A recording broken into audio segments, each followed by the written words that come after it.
రాజ్ తరుణ్‌కి 4, 5 సార్లు ఇంటర్వ్యూలు అవే గుర్తున్నాయేమో. బట్ రాజ్ తరుణ్ అంతకన్నా చాలా సార్లు మనల్ని కలవడం జరిగింది. ఎస్పెషల్లీ బిగ్ ఎఫ్ఎంలో లాస్ట్ వినాయక చవితికి తిరగబడి రాసామే ప్రమోషన్ కోసం అన్నట్టుగానే మేము రాజ్ తరుణ్‌ని పిలిచాం. వినాయక చవితి పండాలకి మేము ప్రతిసారి కూడా చాలా భారీగా ఒక పెద్ద మాల్‌లో యాక్టివిటీ చేస్తాం. అప్పుడు రాజ్ తరుణ్ వచ్చినప్పుడు మేము ఇద్దరం కలిసి డాన్స్‌లేసాం.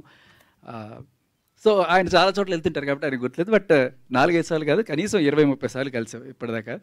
కానీ ఆ రోజు నేను రాజ్ తరుణ్‌తో చెప్పిన మాట కూడా, తిరగబడరా స్వామి అని చెప్పి ఇంత పెద్ద టైటిల్ కాదు, మీ సా అని రాస్తే సరిపోతుంది అని చెప్పి.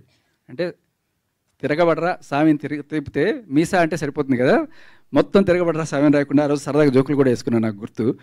సో బేసికల్లీ ఇలా సరదాగా జోవియల్గా సాగుతున్న నా ప్రయాణంలో ఎప్పుడు కూడా ఇలా సీరియస్గా మాట్లాడాలని, మీరు ఎప్పుడైనా నా ఎఫ్ఎం షోస్ వింటే ఇదే సరదాగా జోకులు వేసుకుంటూ ఆడుతూ పాడుతూ వెళ్ళే నేను సడన్గా ఇలా ఒక యాక్టివిస్ట్గా మారి రావడానికి నా నేపథ్యం అంతా కూడా మీరు ఆల్రెడీ చూడొచ్చు.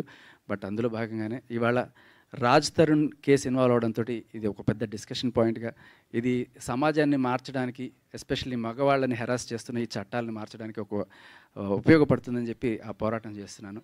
అండ్ దానికి రాజ్ తరుణ్ కూడా నాకు ఫ్యూచర్లో సహకరిస్తాడని చెప్పి ఆశిస్తున్నాను. And all the best to Tiragabadara Swamy.